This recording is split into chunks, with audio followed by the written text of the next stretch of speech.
Minnesota 3-1 in this series. Chance to send Golden State home, and McDaniels set up by Anthony Edwards. 10 assists for Edwards. McDaniels, the high flyer on the receiving end.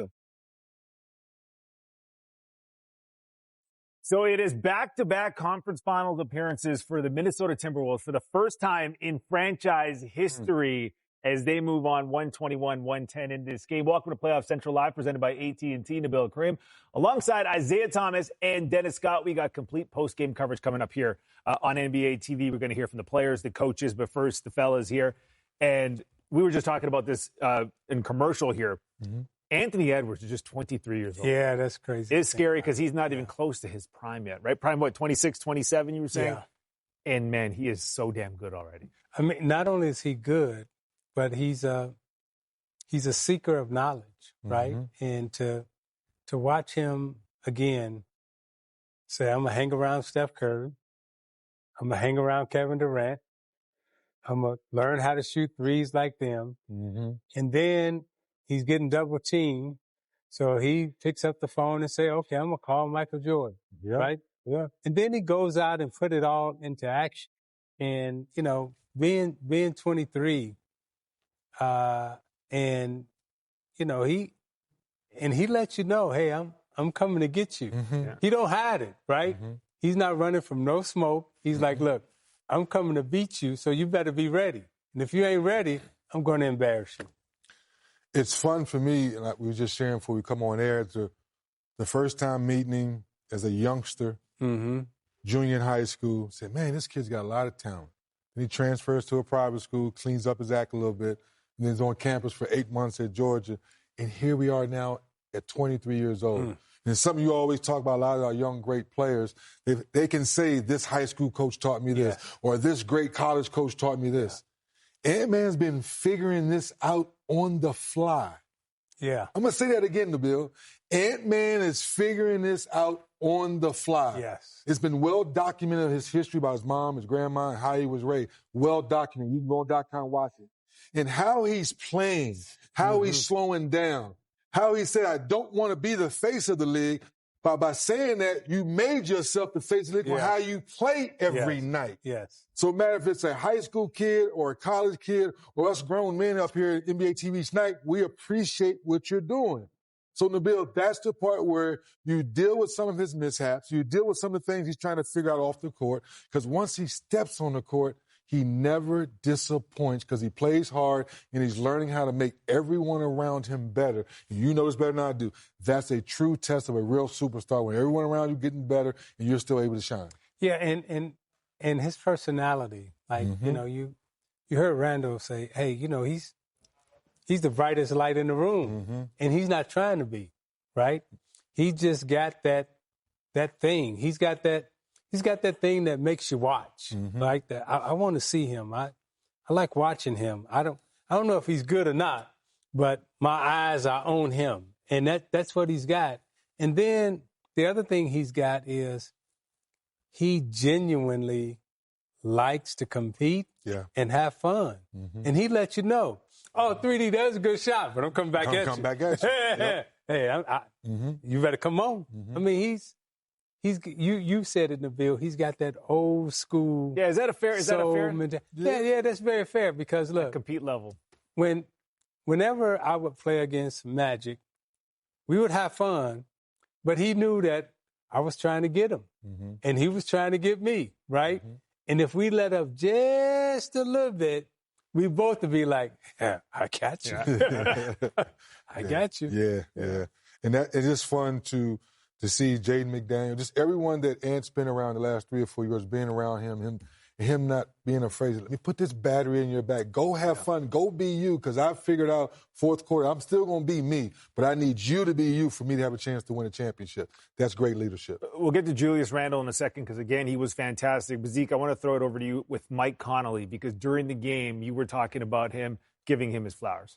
I've known Mike Conley since he was 10, 11 years old in Indiana, right? He used to sleep at my house sometimes. And I've said this about his career. You know, when you talk about winning, we talk about Chris Paul in terms of being the point guard, right? of his generation. But when you look at Mike Conley's body of work, you can look at the comparison from a winning standpoint, not from a statistical standpoint, but from the impact on the team. What these two guys have done, every place they've gone, all they have done is win. Conley from AAU to high school to college to the NBA. You look at every team that Mike Conley has been on, all they've done is won. And this was a crucial point in the game tonight, right? Gobert, Golden State's making a run. Mm-hmm. And Kerr decides that he's going to play hacker Gobert, right? Mm-hmm. With like 5 minutes to go. I think Golden State had cut it to 9. And guess who comes off the bench? Mike Conley. Mike Conley comes off the bench. They run a side screen and roll. He throws it to Randle. Randle does a reverse. Then, Anthony Edwards comes back, knocked down a 3. Boom, the game runs back to 16. And Mike Conley didn't score a basket, but all he did was come in and say, "We good, y'all. Yeah. This is what we need to do." Boom, boom, boom, boom.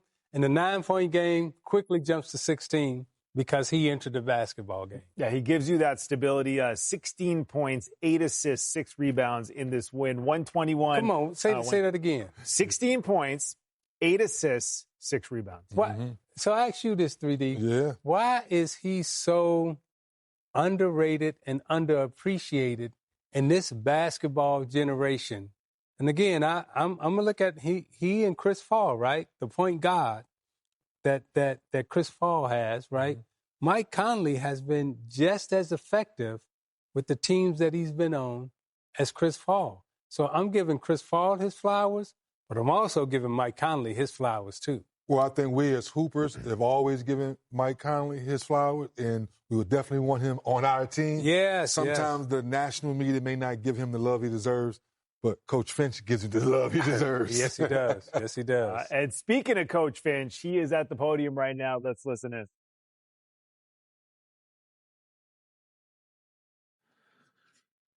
Chris, just what did you see from your group from the start to kind of get you where you needed to go here tonight? I felt confident that we'd come out and play well. And I felt like we figured out like an offensive rhythm. The last game, I thought, they give you a lot of, like we said, puzzles to solve. I thought we'd come out and play well. Really did. Fortunately, we had the cushion. I think we looked a little bit gassed at times. They just kept hustling, beat us to some balls. But thankfully, we had the cushion, and everybody stepped up and played really well. Led by our vets today. Mike, Rudy, Julius, they were really kind of leading the way. It was great to see Dante with a big game out there again, and so just a really solid effort by everybody. So. Just from a big picture standpoint, this has been an up and down year. It took you a while to find where you're at. Just what does it mean to you to be back where you were last year? And every team goes through a lot, and it's just everyone wants to rush the process. Everybody wants everything to be great and compare it to what you've done in the past. All that's kind of irrelevant, really, when you have a new team coming into a season. And the challenge we laid down to our guys from day one was quite simple. It was one question. Were you a Western Conference Finals team, or were you a team that just happened to make the Western Conference Finals? And there's only one way to prove that. Go out and do it again. And that was our mission all year. And, it took a lot of growing pains, but the team's come together at the right time and playing its best basketball. So, Chris, can two things be true at once? Really active, crisp ball movement and 21 turnovers at the same time? Yeah, no doubt. I thought we had, a lot of our turnovers I thought were unforced. A bunch were in transition.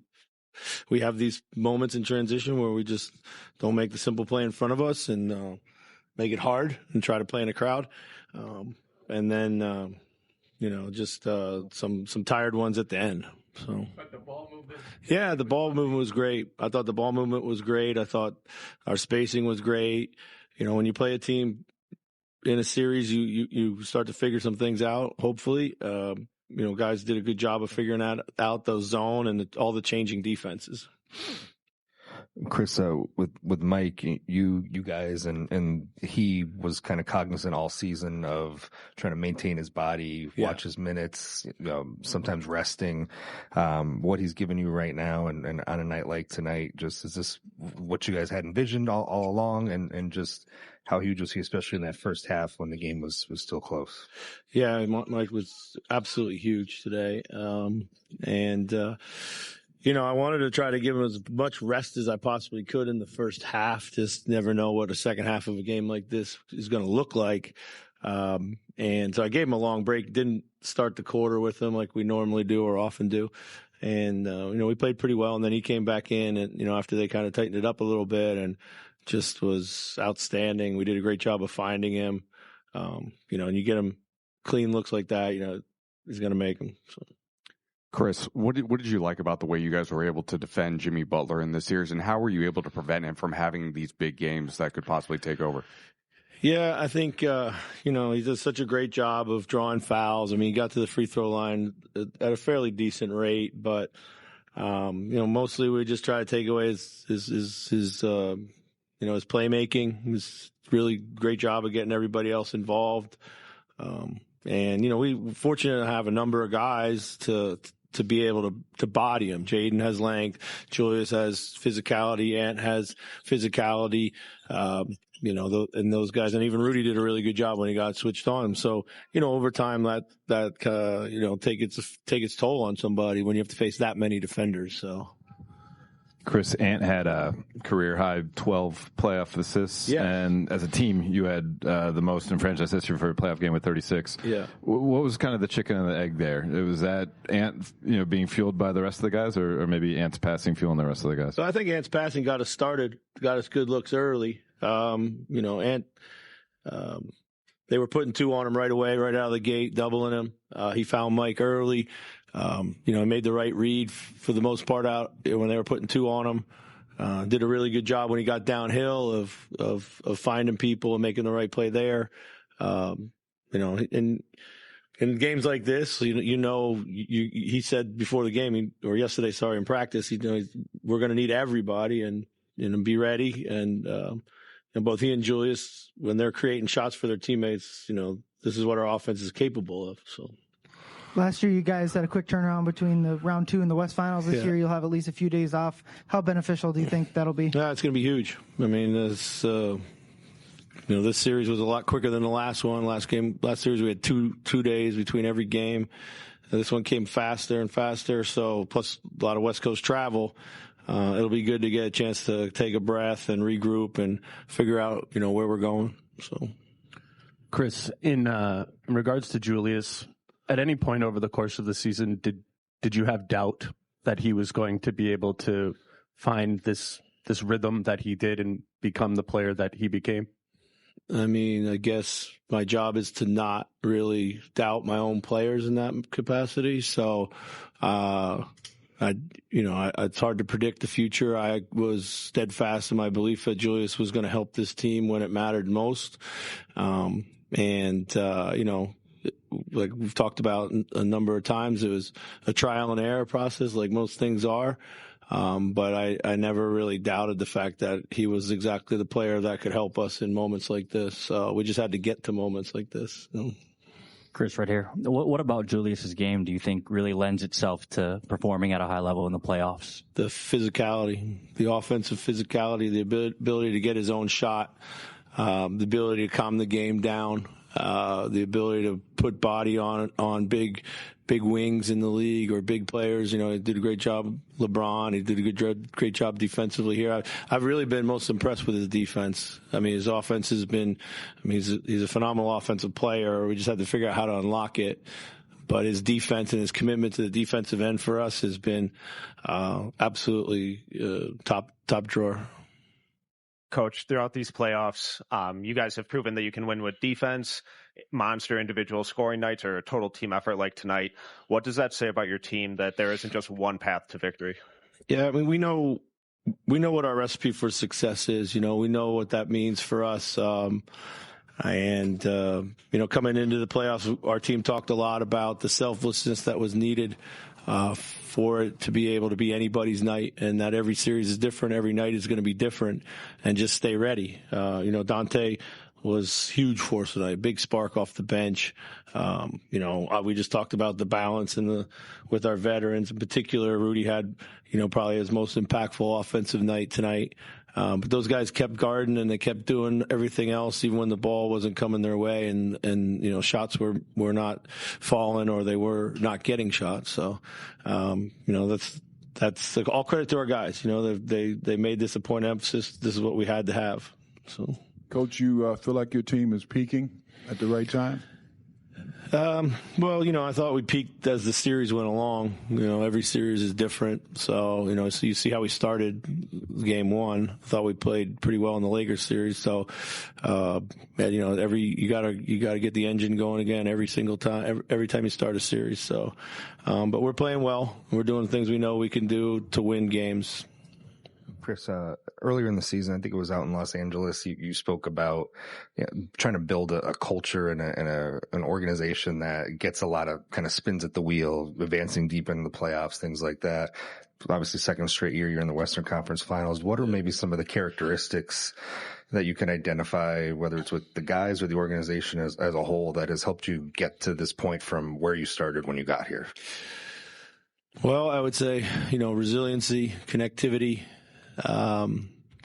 preaching about, making winning plays, doing the right thing, all the cliched stuff. I think it was Dave asked me about, everybody's window. Like the key is you got to just put yourself there as many chances as you possibly can.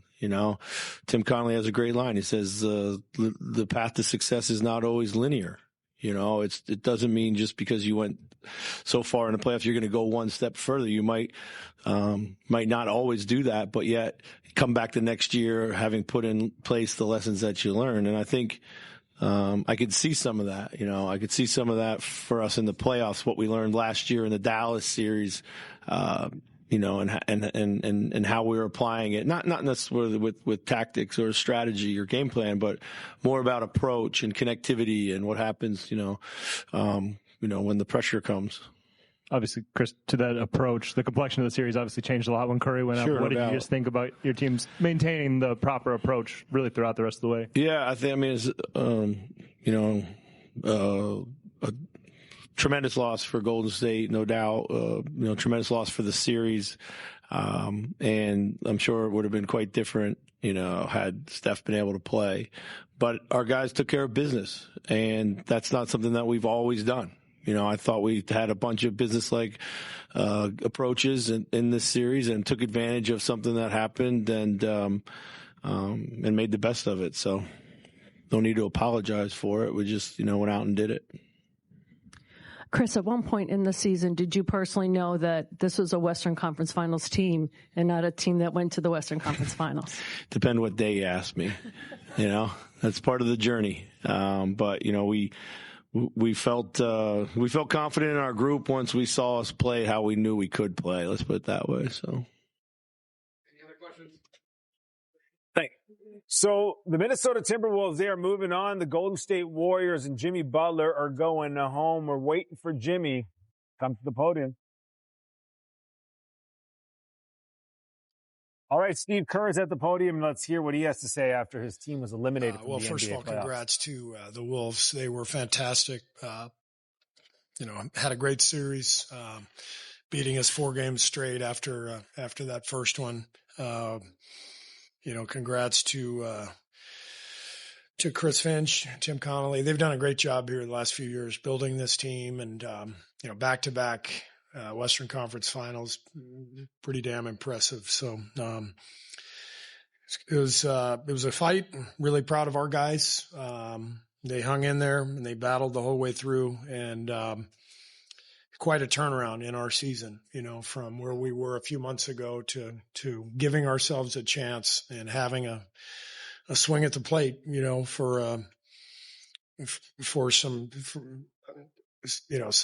some real chances to go deep. And we were right there, and obviously didn't go our way. But again, the Wolves were great. They deserved it, and I'm very proud of our team.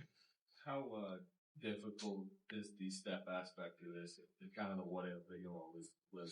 Yeah, I mean, injuries are, part of the playoffs. I learned a long time ago, the playoffs are really about health and then just guys stepping up and making some big shots, big plays, in key games. That's what decides every series. And so we've been on both ends of that, and that's just part of it. So there's no sense in dwelling on it. And, I don't want to take anything away from what Minnesota just accomplished. So no sense in even talking about Steph. How much carryover do you feel like there was from going 7 with Houston from the last series into this series, just the attrition that series required?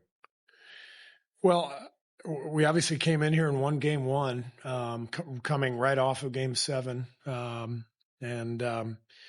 So I don't think it was an issue. I thought game 3 was the key to the series. We're at 1-1 and we've got a 6-point lead in the mid fourth, and they made huge plays down the stretch of that game, and that was the one we needed to get. And then I thought the last 2 games they broke free offensively. I mean, they shot 63% tonight. We couldn't stop them. We actually did everything we wanted to accomplish. We dominated the possession game. We got 39 threes up, but 12 more field goal attempts, 15 more free throws. We did everything we needed to do to win the game, but they shot 63%. So ultimately, you've got to be able to guard and get stops, and we weren't able to do that. You guys were only down by 6 with about 2 minutes left in the second quarter. Then they go on that 9-0 run, kind of like what they did in the last game. I guess what happened there? Yeah, they broke free. It felt like the transition stuff in the first half was really key. I looked at the stat sheet at halftime. They only had 6 transition points. I think that was misleading. Those stats are a little nebulous sometimes too. It felt to me like they were getting out in transition and then getting into the paint, and then their passing was spectacular tonight. They had 20 assists in the first half, had us on a string. We kept having to rotate because the ball would get free and we'd had to bring help, and the ball started to move for them. And they played a beautiful first half, and that last 9-0 run was a big part of the game.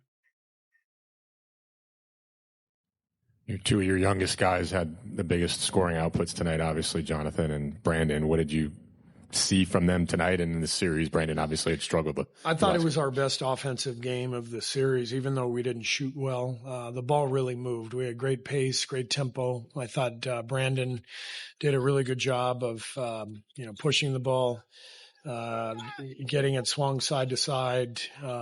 We were able to attack them on closeouts because the ball was moving. Our spacing was much better. That was a big problem for us earlier in the series, just a lack of spacing. Obviously playing some new lineups that hadn't played together. A lot of lineups that had, guys who are used to being in the paint, and we were asking them to be on the perimeter. Tonight we did a much better job of that, of getting spaced, and that allowed us to move the ball. And both JK and Brandon, had big scoring nights. I was really thrilled for Moses. It's been a tough postseason for him, but he showed exactly who he is, as a player, as a person, just staying ready, coming in, having that big fourth quarter.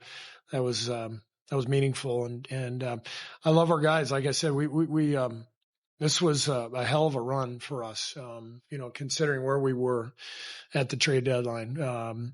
Jimmy changed our season, flipped everything for us, gave us a chance. We became one of the best teams in the league. And obviously, you get to the final 8 in the NBA, you're one of the best teams. And we had a shot, but, things didn't go our way. But like I said, Minnesota deserves the credit. They were the better team. With that said, how do you feel about the future? And I'm talking more just next season, with Jimmy now here and what you guys can maybe, build off. Yeah. I mean, I'm excited. We got, obviously, Jimmy and Dre and Steph all coming back. Our young players performed really well this year. There's a lot to look forward to.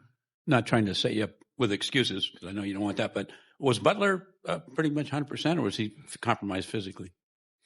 Well, I think he was definitely compromised through all series.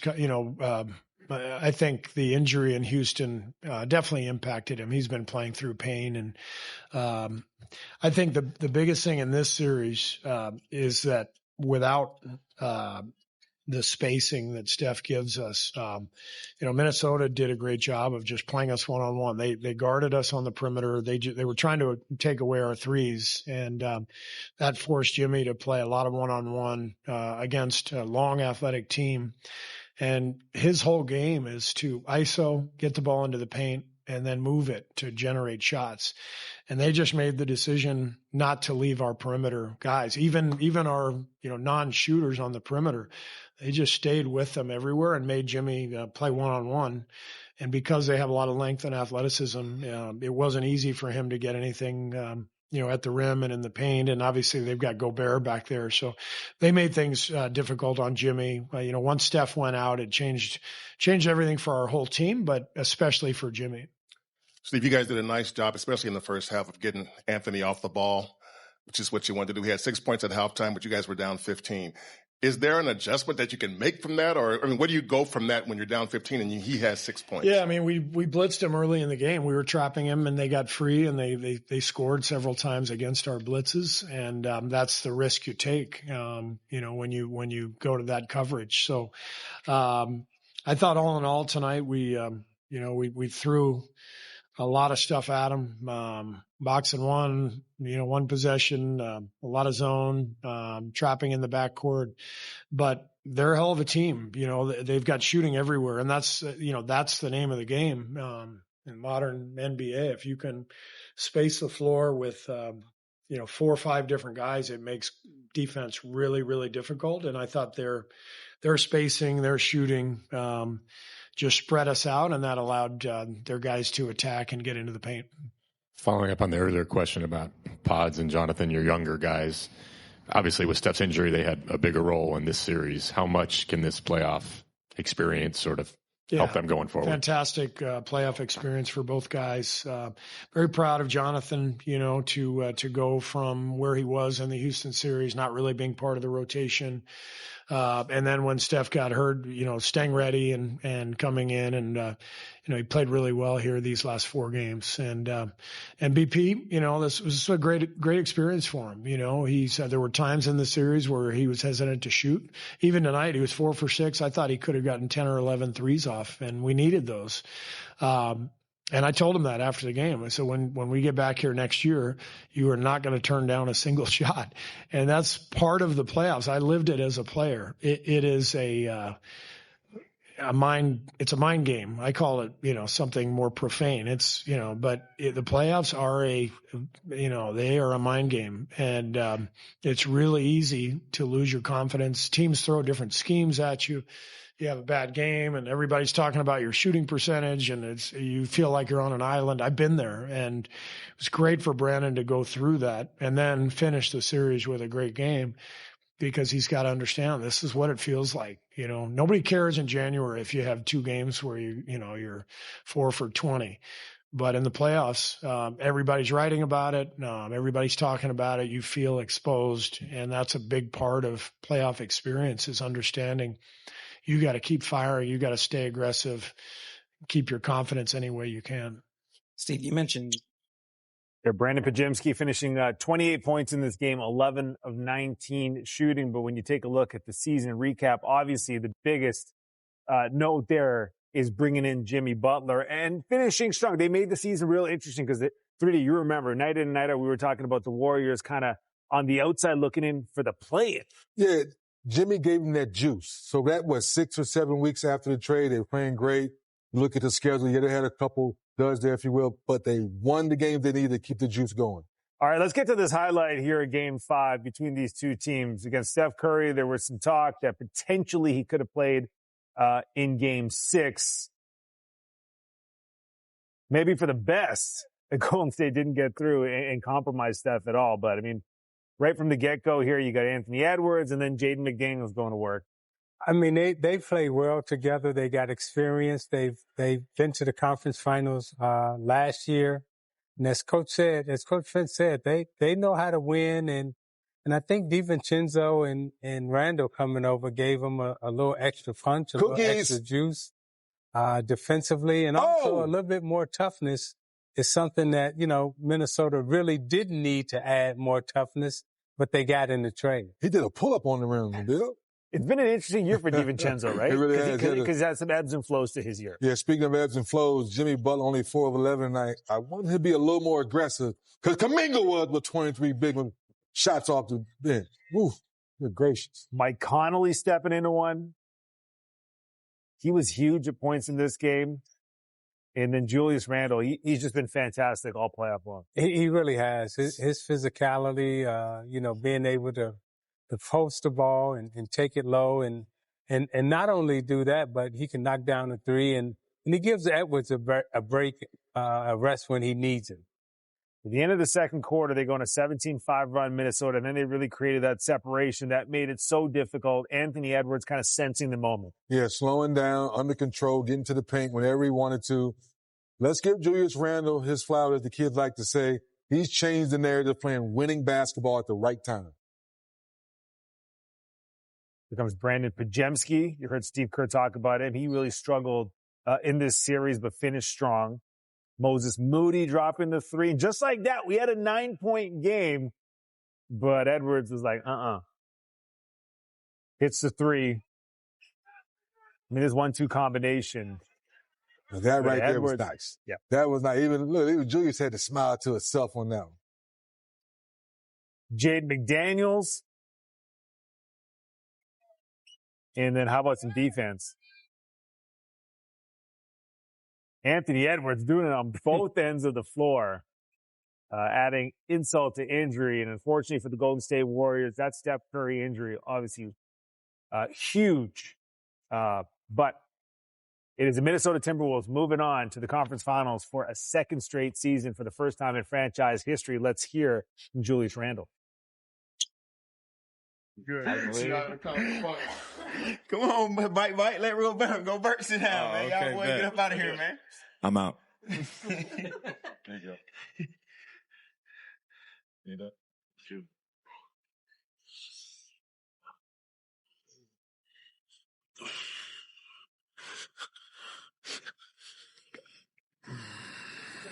And just big picture for this series, what Julius was able to do.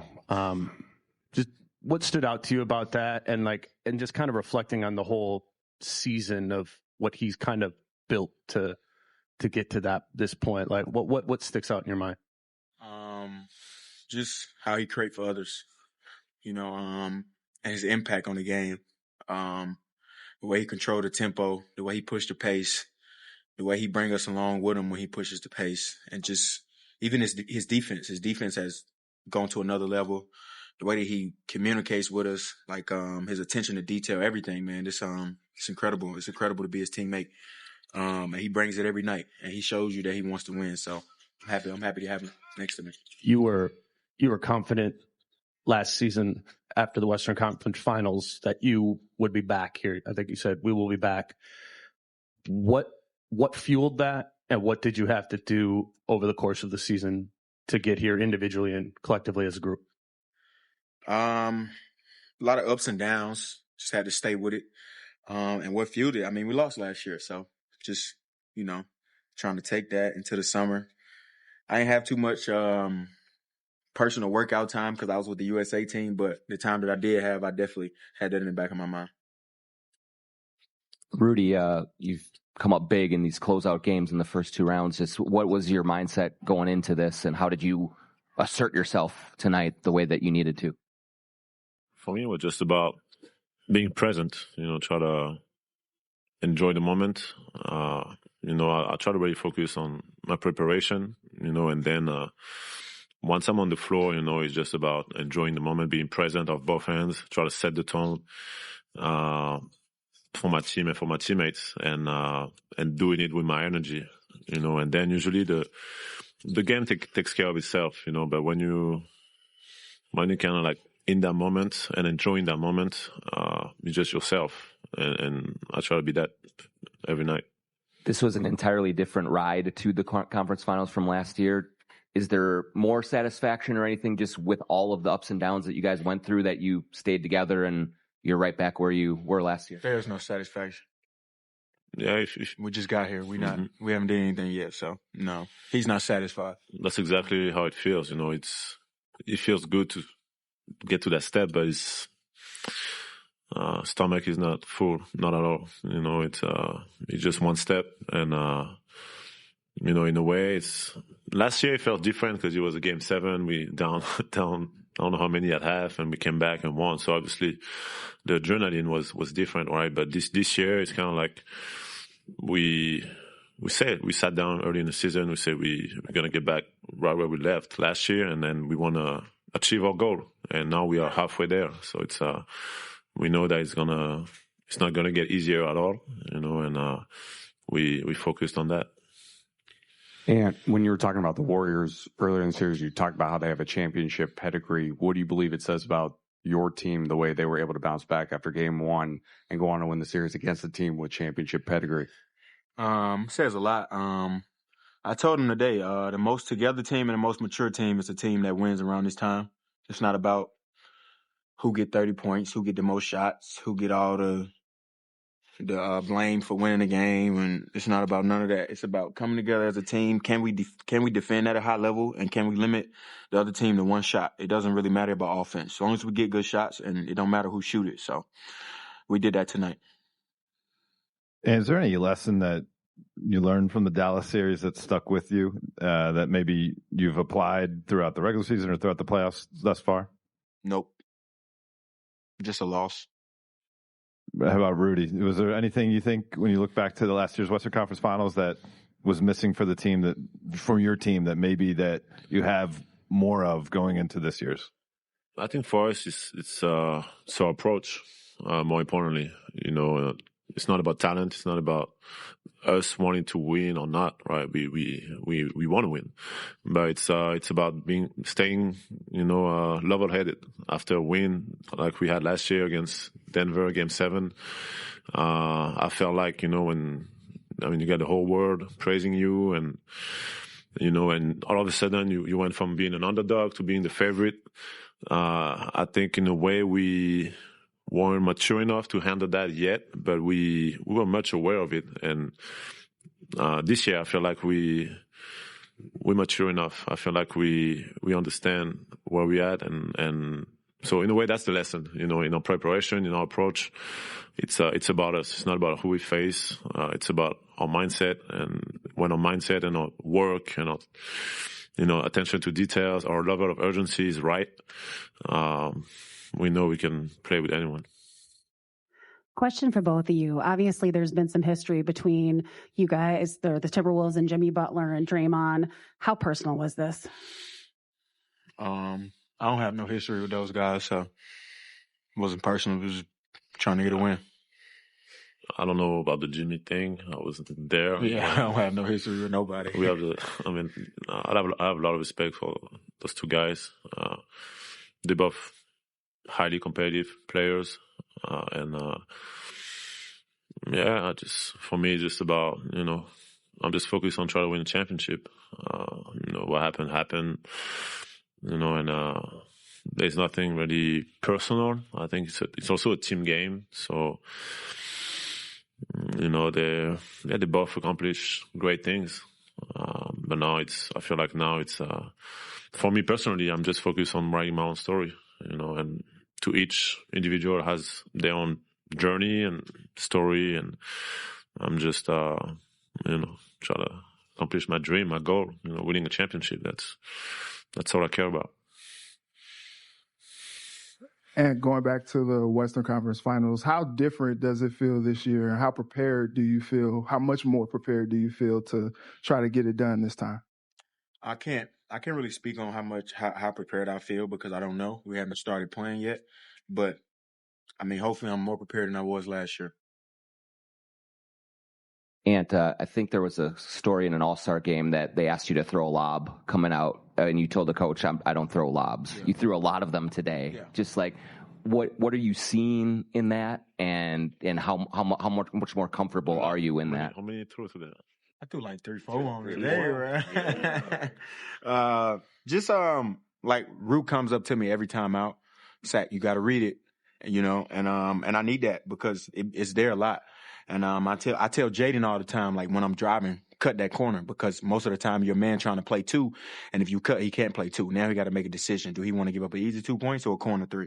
So just reading the game, and then C-Hans bringing the clips to me every time out when I'm out of the games, and we watching it and I'm analyzing it. Just, you know, trying to break the game down for sure before I go back in, before I check back in. Rudy, big game for Mike Conley tonight. I was thinking about in the bubble, I think it was, he had that final shot to go to the Western Conference Finals that rimmed out. Yeah.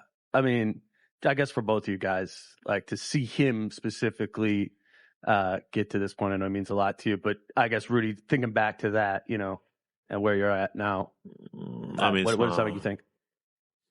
We've been through a lot with Mike, you know, and I mean, I love him, you know. I just want to, more than anything, I want to win for him, right? You know, because it's like, you know, we've been. I just know how much he cares about winning. How Might great, play through anything, man. How great of a guy he is, and I want to say I want to do it for Joe, but I don't care about Joe actually. but for Mike Conley, man, he's the ultimate vet the best vet you can ask for, man. Plays through everything, never complains. Always knows the right thing to say. Always knows where to be.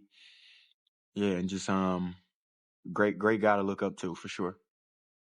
And you guys didn't need it tonight, but there have been a couple key points. Lakers fourth quarter, game 4, Golden State game 3, where you guys were down and in tough spots, and you had some really tough shots. What has it kind of been like figuring out when to take those and just the confidence to drill them when you guys really got to have them? Just trusting the work, man.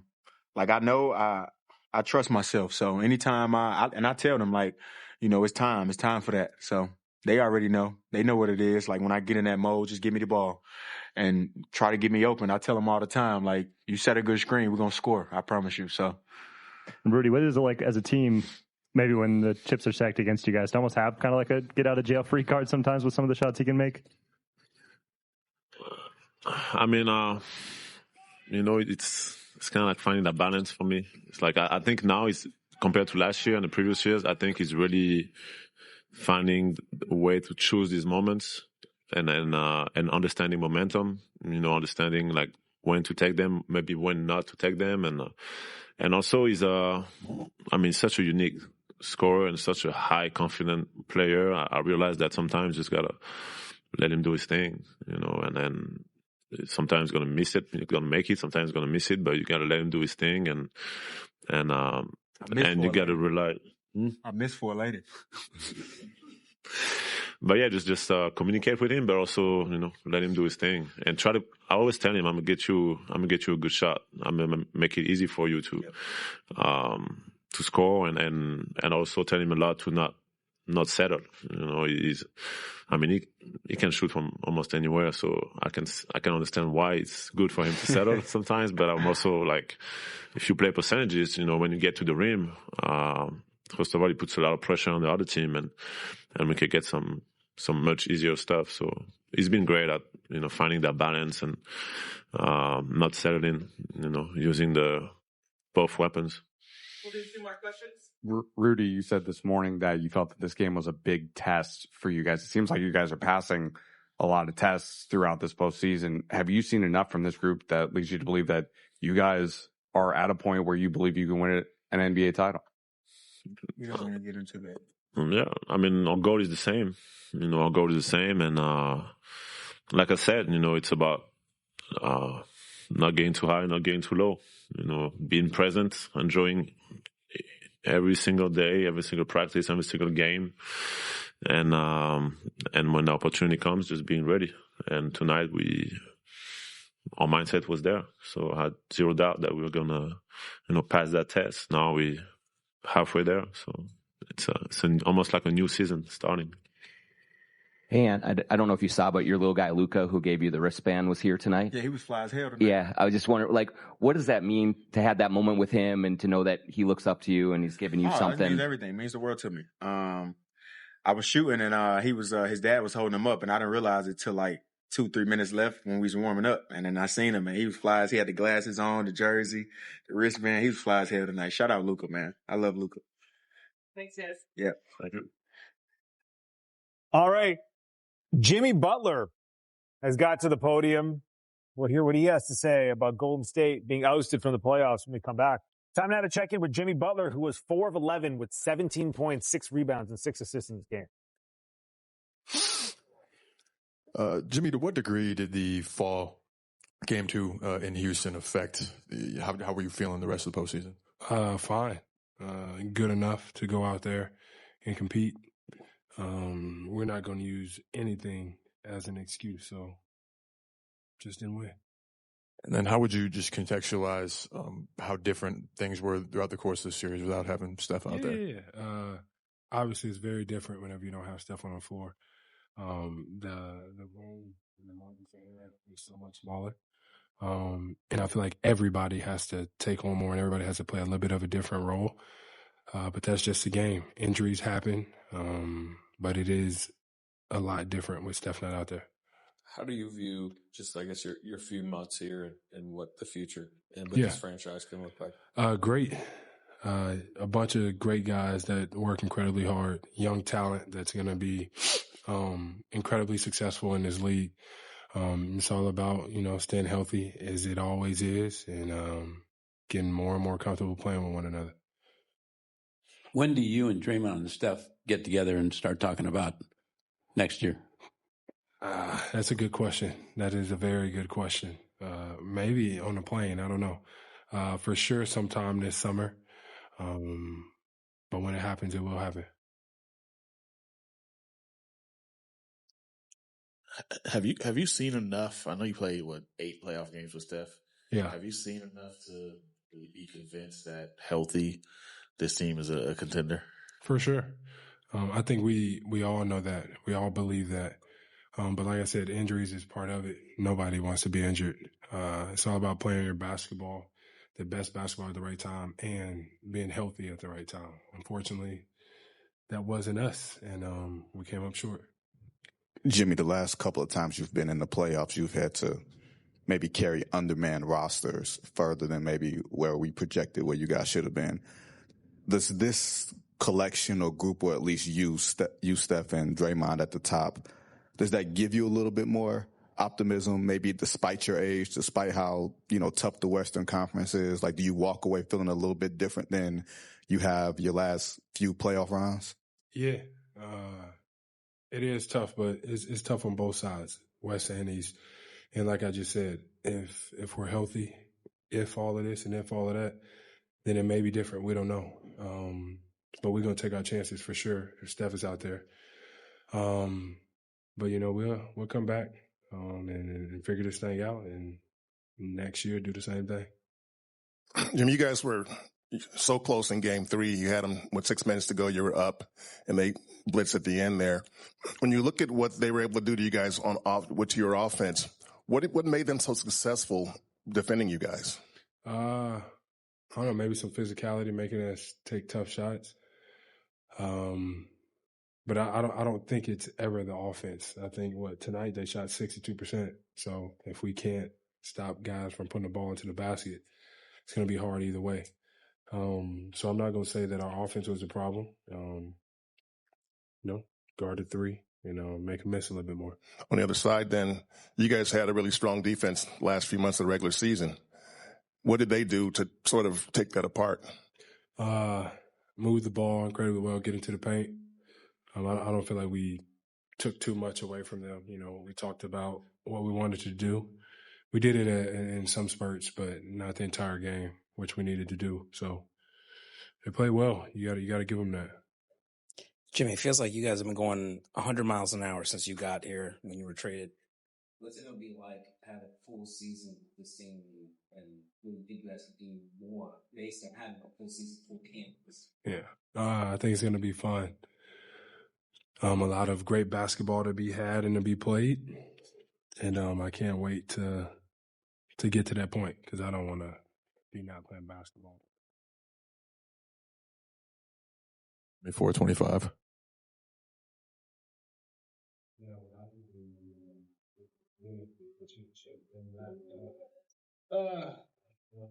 A new destination for myself.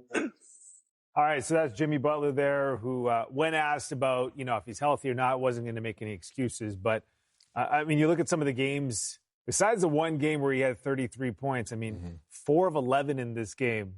11 attempts. Is that enough for you? Because he was only at 2. He was 2 for 5 at the half.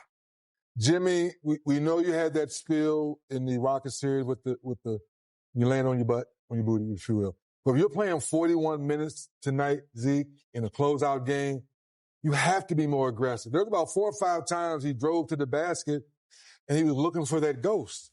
Or he's over there in street clothes. So it's like, I understand the organized chaos when Steph's on the floor. You're taught to drive, but before you look at the basket, you look over either shoulder, you look for Steph. He's not there.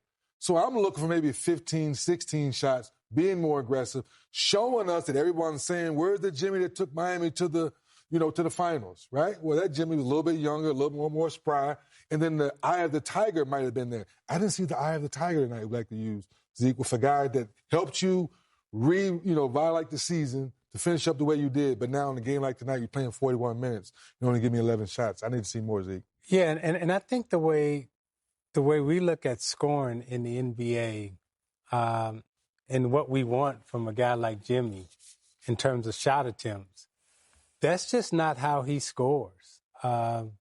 He's more about getting to the foul line and getting points from the foul line. He got to the foul line 11 times tonight, 9 of 11. He ended up with 17 points.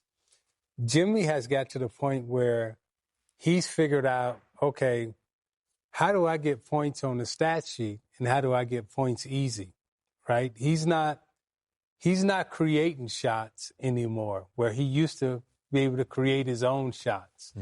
And he was known the last couple of years of being able to go get a shot when he wanted to, right?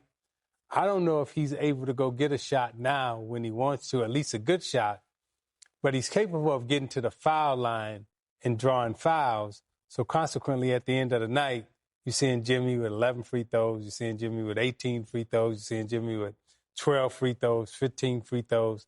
And that's how he's scoring. But the way you need to score to make impacts in a game, particularly on a night like this, you need shot attempts, not free throw attempts. In his last 11 elimination games, Jimmy Butler now 3-8. And then it's not all on Jimmy Butler, obviously, but in his last 11 eliminations. Yeah, I like to see what the front office does. Steve Kerr, like Trace Jackson, Moody, Looney, guys like that were part of the mix the previous championship. They weren't a part of it this time around. All right, so Golden State going home. They got to figure out, they have some questions, some answers that need to be figured out there. Minnesota moving on. Playoff Central Live. We will see you tomorrow. Good night. We out.